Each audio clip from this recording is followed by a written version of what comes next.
Olá, boa noite. Meu nome é Camila, sou do Ministério Esperança de Israel e hoje estamos aqui, mais uma quinta-feira, fazendo as leituras e as considerações do livro de Provérbios. Hoje nós estamos continuando a leitura do capítulo 19, continuando pelos versículos 21 a 25 e o nome do vídeo hoje é O Temor ao Senhor Traz Vida. Então eu convido você a abrir a sua Bíblia no livro de Provérbios, no capítulo 19 e aproveitarmos mais um pouco das instruções que o Senhor tem para nós, das reflexões que o Senhor tem para nós, para que assim nós possamos aprender mais como os valores dos céus são importantes, como o valor da verdade é importante para as nossas vidas. Se você não tiver com a sua Bíblia, não tem problema, é só acompanhar comigo as reflexões, as considerações, amém? Então vamos lá, capítulo 19 do livro de Provérbios, verso 21 diz assim: muitos propósitos há no coração do homem, mas o conselho do Senhor permanecerá. E aí, como a palavra de Deus, a Bíblia, ela explica e ela complementa a si mesma, tem alguns versos de referência para que a gente possa refletir um pouco mais sobre esse assunto. No livro de Jó, no capítulo 23, verso 13, diz assim: mas se ele resolveu alguma coisa, quem então desviará? O que a sua alma quiser, isso fará. Provérbios 16, versos 1 e versos 9 dizem assim: do homem são as preparações do coração, mas do Senhor a resposta da língua. E o verso 9, o coração do homem planeja o seu caminho, mas o Senhor lhe dirige os passos. O livro de Isaías também tem uma referência, um complemento lá no capítulo 14, nos versos 26 e 27, que dizem assim que este é o conselho que foi determinado sobre toda a terra, e esta é a mão que está estendida sobre todas as nações. Pois o Senhor dos Exércitos o determinou, e quem o invalidará? A sua mão estendida está, e quem a fará voltar atrás? Ainda no livro de Isaías, mas no capítulo 46, no verso 10, diz assim: que anuncia o fim desde o princípio, desde a antiguidade, as coisas que ainda não sucederam. Que digo, o meu conselho será firme, e farei toda a minha vontade. No livro de Atos, capítulo 5, verso 39, diz ainda: mas se é de Deus, não podereis desfazê-la, para que não aconteça serdes também achado combatendo contra Deus. E no livro de Hebreus, no capítulo 6, no verso 17, diz ainda: por isso, querendo Deus mostrar mais abundantemente a imutabilidade do seu conselho, aos herdeiros da promessa se interpôs com juramento. E depois de todos esses versos, uma das coisas que a gente pode refletir é que a nós como seres humanos, nós homens no geral, as pessoas, a gente tem muitas ideias, muitos planos, muitos mecanismos, muitas formas de fazer as coisas, muitas coisas para serem praticadas, para serem implementadas, e muito em parte a gente tem tudo isso para viver as nossas vidas em todos os nossos dias, todas essas estratégias, porque a gente não conhece o que vai acontecer em seguinte. Então a gente planeja tentando fazer aquilo conforme a nossa vontade, sem saber efetivamente o que vai acontecer ali para frente. Mas esse verso ele traz para a gente as seguintes reflexões, se a gente pudesse dizer, que ainda que todos os nossos planos estejam em ação e ainda que nós tenhamos muitas vontades, é do Senhor a realização, a concretização de todas essas vontades e planos e sonhos e desejos, O homem ele pode realmente se encher de desejos por coisas, por planos, por sonhos a serem realizados, mas sem o Senhor nada é possível de ser realizado, Sem estar no centro da vontade do Senhor, mais impossível ainda, A gente jamais consegue executar ou alcançar alguma coisa se nós não tivermos o Senhor conosco. Não é sobre ter sonhos e ficar parado e não lutar por eles, não é sobre esperar as coisas caírem dos céus, mas é reconhecer que acima de todos os nossos desejos, de todas as nossas vontades e de todos os nossos planos está a soberania e o conhecimento, o poder do Senhor sobre todas as coisas da terra. E nada há que seja realizado sem o conhecimento do Senhor, Ainda diz, mas se a gente for levar essa linha de reflexão, que o conselho do Senhor ele permanece. E ele permanece de que forma? Inalteravelmente cumprido.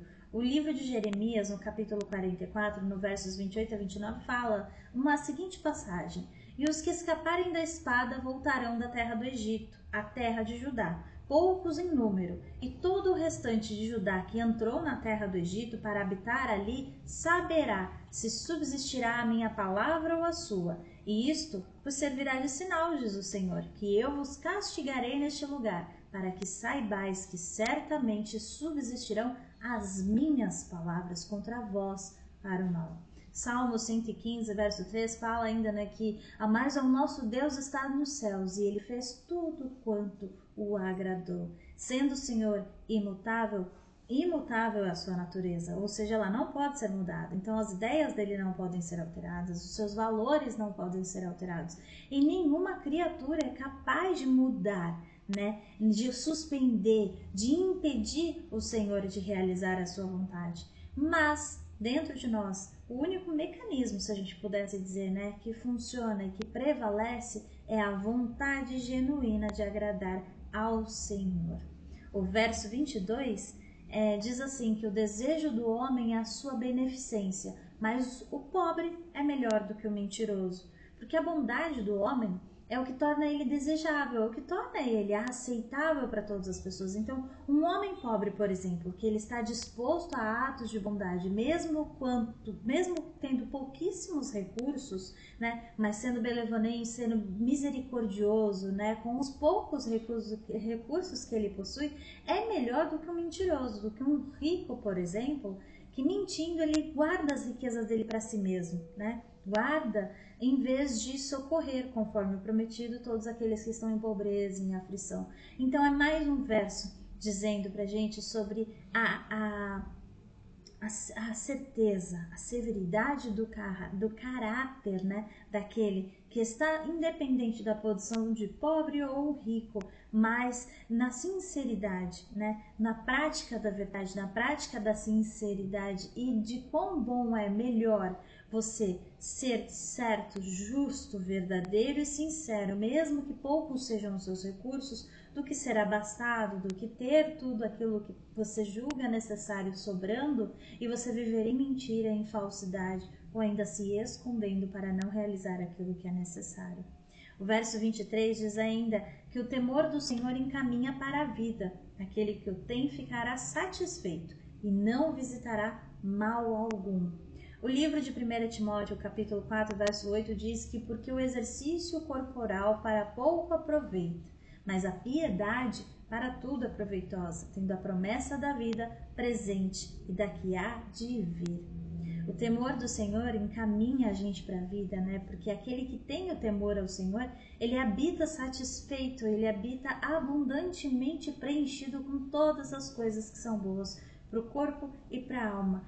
O temor do Senhor traz em nós a suficiência, que é algo que é muito importante no mundo e na sociedade que a gente vive, principalmente, No livro de Deuteronômio, capítulo 33, verso 12, diz: "E de Benjamim disse, o amado do Senhor habitará seguro com ele, todo dia o cobrirá e morará entre os seus ombros." Ainda em Deuteronômio, mas no capítulo 33, no verso 23, diz: "E de Naftali disse, farta-te a Naftali da benevolência e enche-te de bênçãos do Senhor, possui o ocidente e o sul, Naftali satisfeito com o favor e cheio de bênção do Senhor." Jeremias, capítulo 31, verso 14, também fala: "E saciarei a alma dos sacerdotes com gordura e o meu povo se fartará dos meus bens, diz o Senhor." O temor do Senhor, ele alivia as pessoas tanto da indigência, da sensação e da percepção de indigência, como daqueles desejos que são inquietos dentro do ser humano.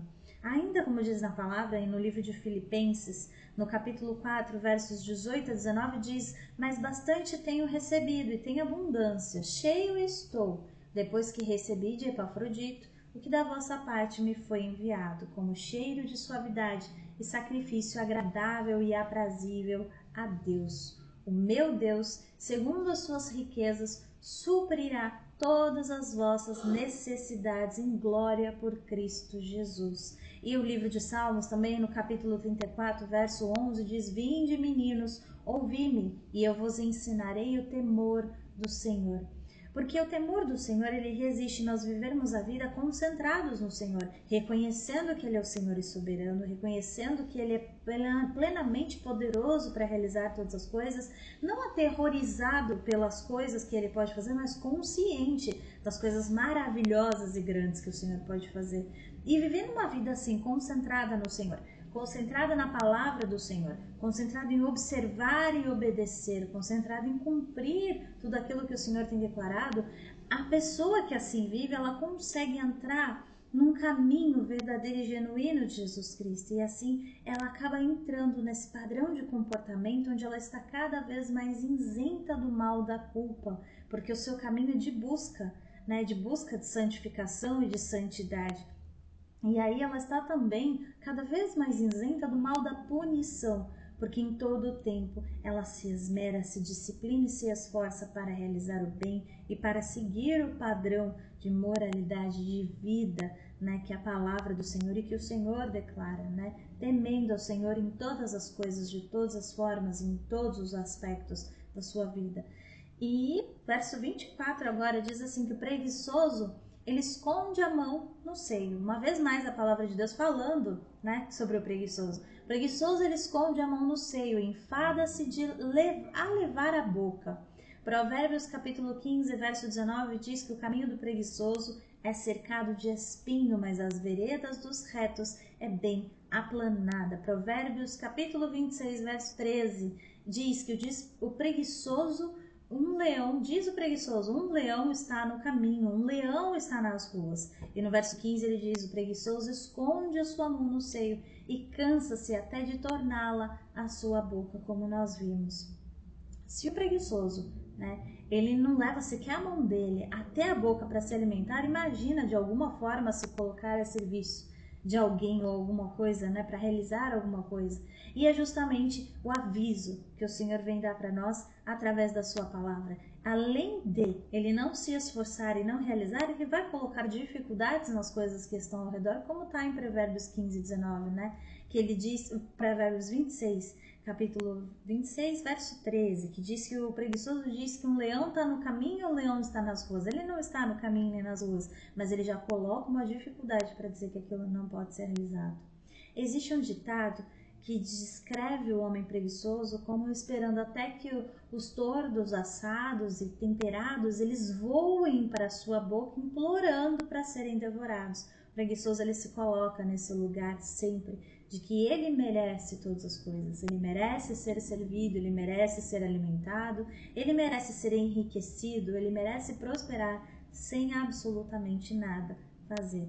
É sempre um aviso da palavra do Senhor para que nós não entremos nem em zona de conforto e muito menos em preguiça, porque tanto a preguiça quanto a zona de conforto são zonas de prejuízo, né? Nada há de bom pela ausência de movimento, e a palavra de Deus, ela sempre fala para a gente nos manter em movimento, nos manter em aprendizado, nos manter em execução da obediência à palavra da verdade, porque é esse movimento que nos mantém sadios, tanto mentalmente quanto fisicamente quanto espiritualmente. E o verso 25 diz ainda, fere o escarnecedor e o simples tomará aviso, repreende ao sábio e aprenderá conhecimento. Deuteronômio, no seu capítulo 13, verso 11, diz que para todo Israel ouça o tema e não o torne a fazer semelhante maldade no meio de ti. Provérbios capítulo 9, verso 8 diz ainda, não repreendas o escarnecedor para que não te odeie. Repreende o sábio e ele te amará. Provérbios 21, verso 11 diz que quando o escarnecedor é castigado, o simples torna-se sábio e o sábio, quando é instruído, recebe o conhecimento.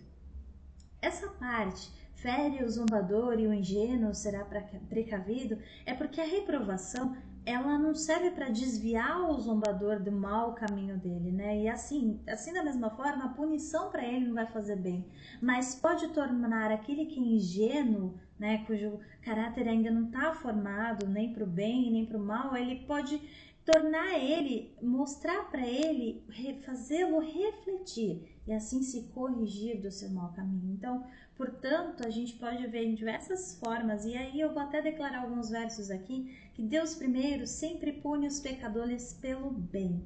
Depois, quando eles se tornam obstinados, né, quando eles são mais obstinados, ele acaba punindo os pecadores como um aviso para os outros, para que haja ali uma instrução, uma compreensão daquilo que foi errado executado. Provérbios capítulo 9, verso 7 diz que o que repreende ao escarnecedor torna afronta para si. O que repreende o escarnecedor toma afronta para si. E o que censura o ímpio recebe a sua mancha. Provérbios 13, verso 1 diz que o filho sábio atende à instrução do pai, mas o escarnecedor não ouve a repreensão. Provérbios capítulo 15, verso 12 diz ainda que o escarnecedor, ele não ama aquele que o repreende e nem se chegará aos sábios. Amós, no seu capítulo 4, no seu verso 6, diz também: por isso também vos dei limpeza de dentes em todas as vossas cidades e falta de pão em todos os vossos lugares. Contudo, não vos convertestes a mim, diz o Senhor. E Amós 4,12 diz ainda: portanto, assim te farei, ó Israel, e porque isso te farei. Prepara-te, ó Israel, para te encontrares com o seu Deus. E Deuteronômio capítulo 29, verso 21 diz ainda: e o Senhor os separará para o mal de todas as tribos de Israel, conforme todas as maldições da aliança escritas no livro da lei. Eu declarei aqui diversos versos e a maior parte deles, todos eles praticamente do Antigo Testamento, e não é sobre um Deus malvado, rancoroso do Antigo Testamento, mas é justamente para mostrar que assim como eu disse, o Senhor o realiza. Primeiro ele pune os pecadores para o bem, e depois, quando são obstinados, como um aviso aos outros. O Senhor ele não castiga nem repreende as pessoas por maldade, ou nem por um tipo de juízo malvado, mas sim porque ele os ama, como diz a própria palavra, que ele castiga e repreende, assim como os nossos pais nos corrigiam porque nos amavam e queriam mostrar pra gente o caminho do bem. Assim também o Senhor fala e assim também o Senhor o faz nesse verso, né? Fere o escarnecedor e o simples tomará aviso, repreende ao sábio e aprenderá conhecimento. Assim tal como é o homem, assim o será a absorção da repreensão e do ensinamento que ele tiver. Quanto maior a imaturidade, mais revolta na repreensão, mas quanto maior a maturidade, mais assim conserva em si a repreensão recebida como instrução para aprendizado e assim aprimoramento para aquilo que está por vir. Esses são os versos da palavra de Deus nessa noite. Eu agradeço muito a sua companhia até aqui. E se o Senhor assim permitir, na próxima quinta-feira retornaremos com mais um pouquinho das palavras do Senhor, das reflexões que elas suscitam. Eu agradeço a tua companhia até aqui e que Deus te abençoe.